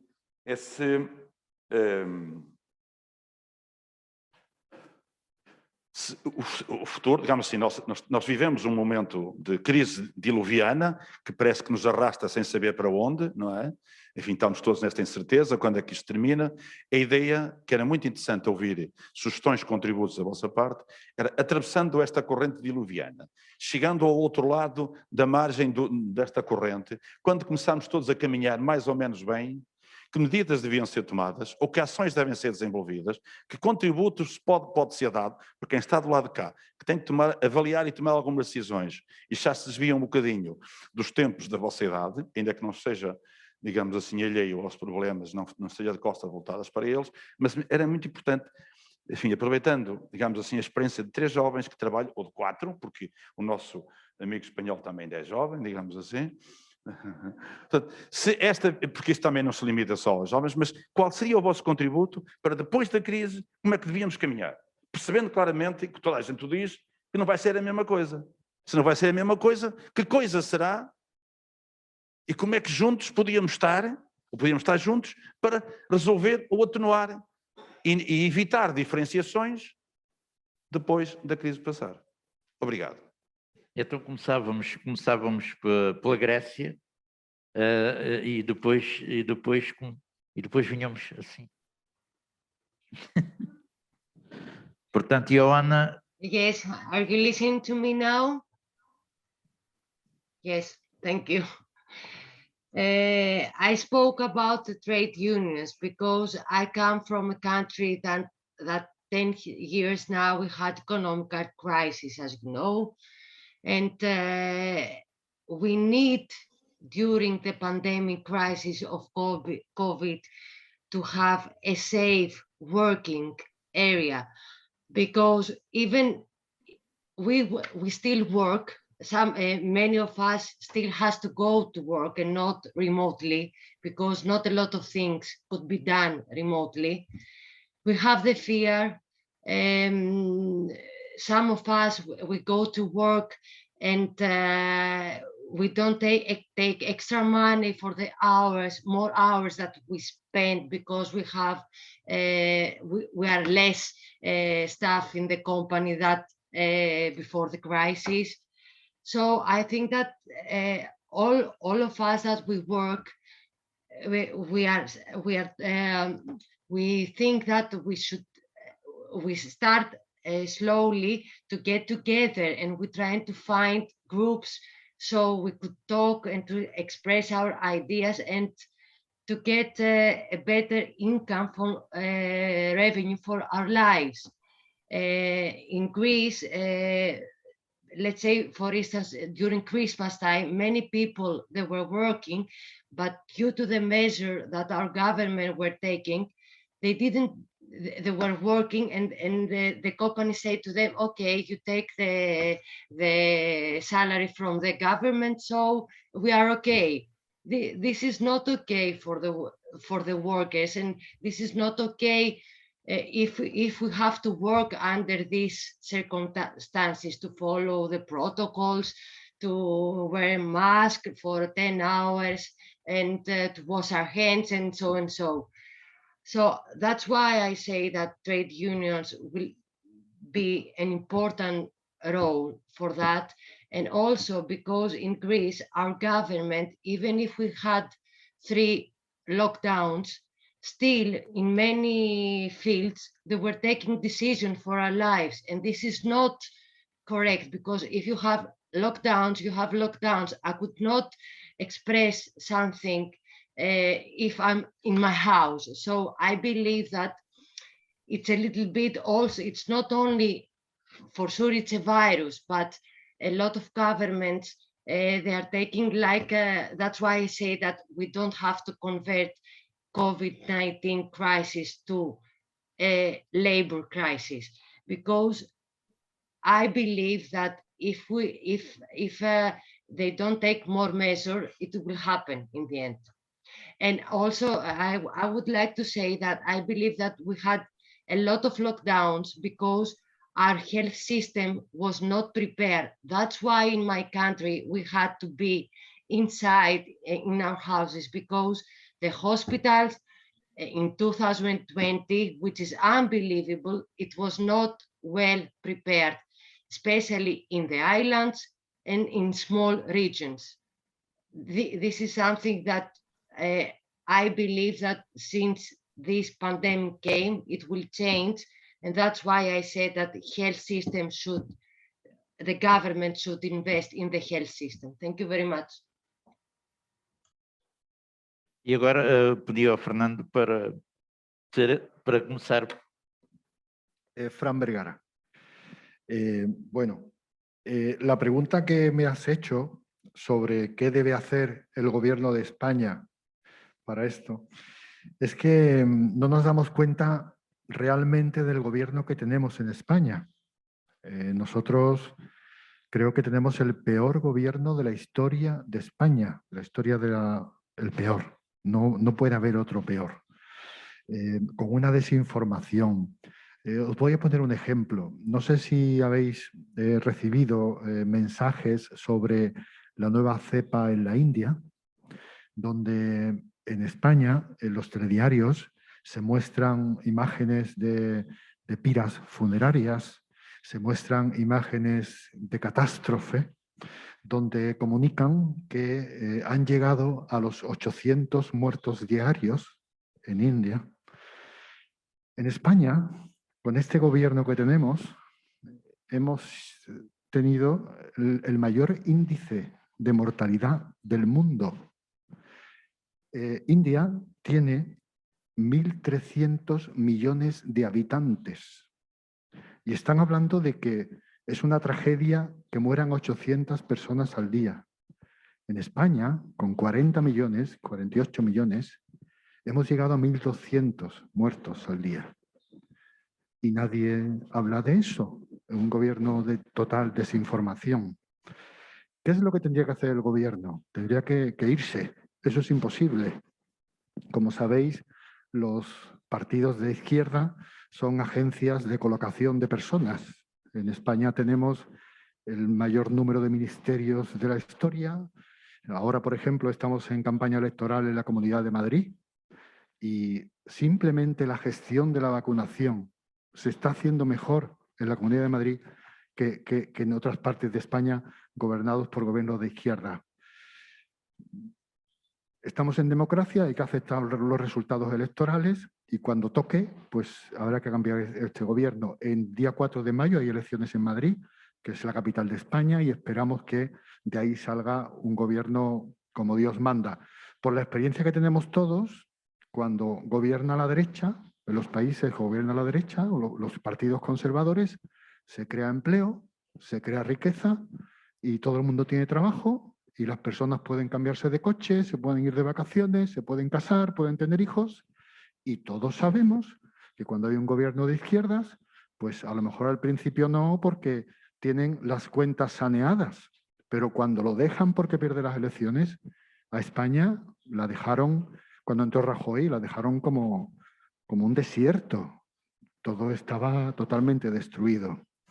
Entonces, esperamos que las personas aprendan a esto, porque con personas que no saben gestionar, que sirven para salir a la calle a manifestarse, pero no tienen capacidad de gestión, pues es muy difícil.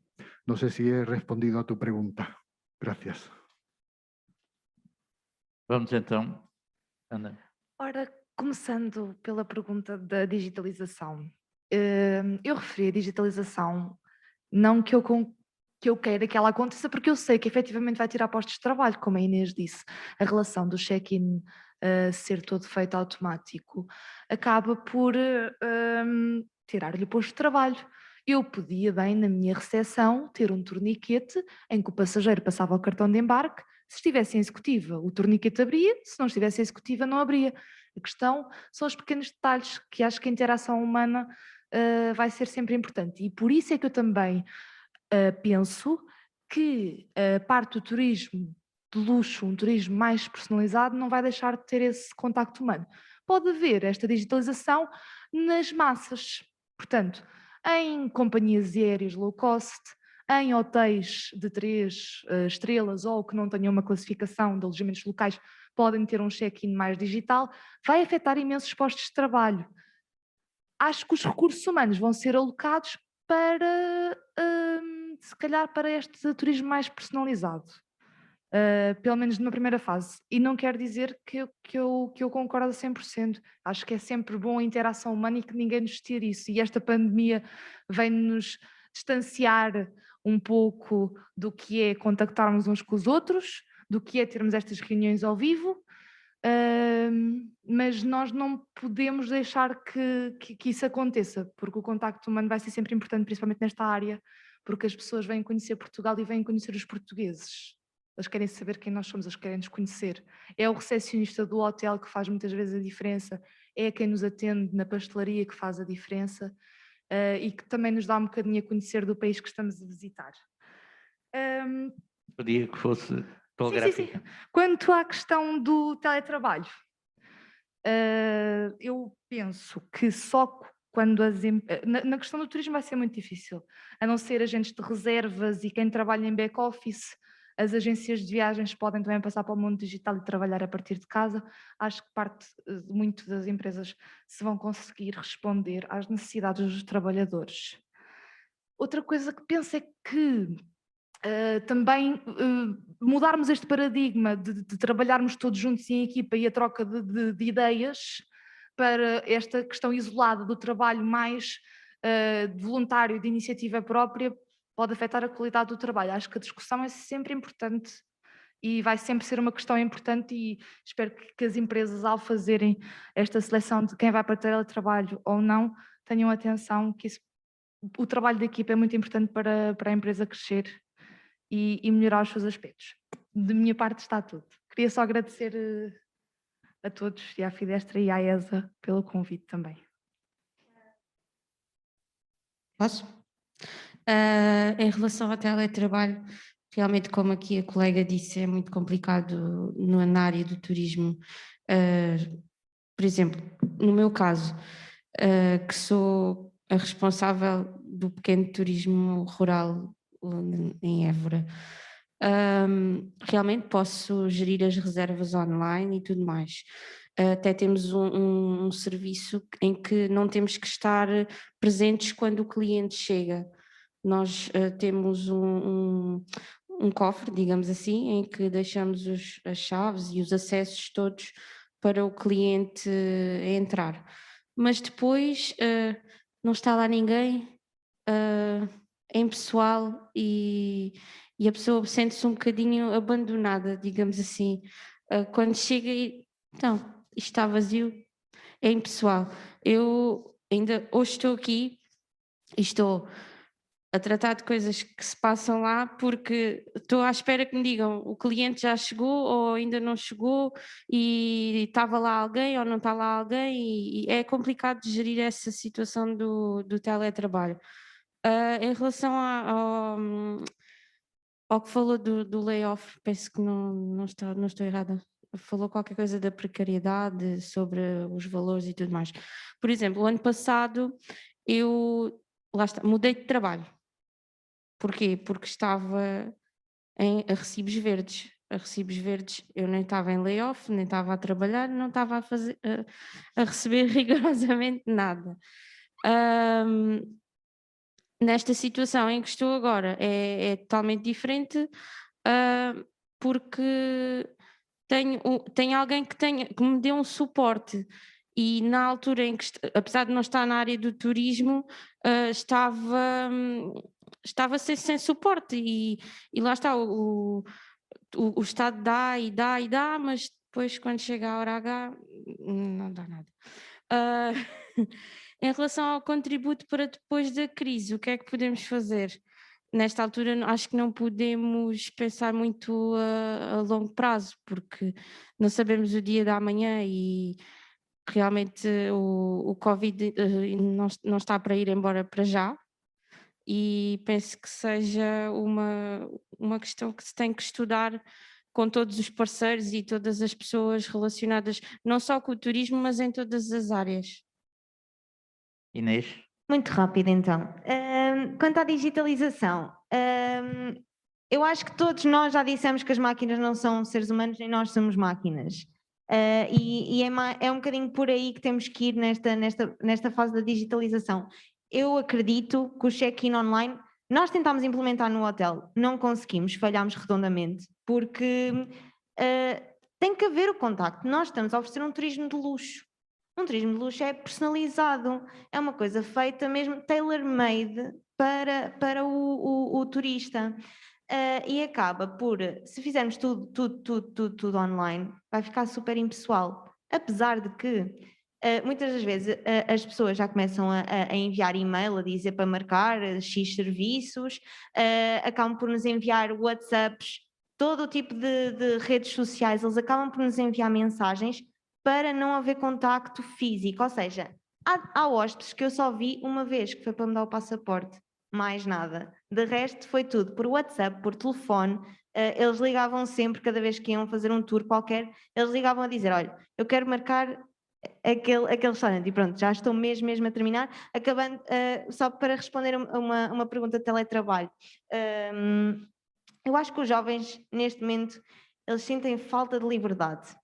E estarem fechados em casa, para eles eu pelo menos tenho uma colega minha que está em teletrabalho e ela odeia fazer teletrabalho, ela precisa de se movimentar, e muitas vezes vai para o café estar lá em teletrabalho a trabalhar porque não consegue mesmo todo. E é a mesma questão dos jovens estarem em casa a estudar, não é um ambiente completamente de concentração, consigam estar concentrados na aula, não conseguem apenas, e é um bocado, pronto, fica um bocado aquém essa parte do teletrabalho e do estudo à distância. E também terminando, da parte do layoff e de perdas de emprego, eu tive 2 colegas minhas de trabalho que tiveram que ir embora por causa do fim do contrato, e comigo foi completamente o oposto. Acabou o meu estágio do IFP em dezembro, eu pensei, dezembro, as pessoas vão mandar embora, eles não conseguem financiar mais uma pessoa. Muito pelo contrário, acabaram por me oferecer um contrato efetivo, até porque, pronto, ora aí está, o IFP até deve financiar uma parte do meu salário neste momento, neste ano, porque é o meu primeiro emprego, e acabei por ter um contrato efetivo, só com um contrato não na função, no contrato não está lá a dizer recepcionista de segunda, está a dizer bagageiro, ou seja, acaba também pela entidade dizer, se me quiserem mandar embora, podem mandar a dizer que é a extinção do posto de trabalho, não é? Mas pronto, é isso. Posso dizer que sou um bocadinho felizarda, entre aspas, de ter um contrato efetivo nesta altura, logo em dezembro, mas por outro, não sei, é um clima de instabilidade e nós não conseguimos, pelo menos eu falo por maior parte dos jovens com quem eu falo, é um clima bastante instável, o que estamos a viver. E pronto. Obrigada. Só quero pedir desculpa porque atrasámos isto um quarto de hora, mas também um quarto de hora também é aceitável.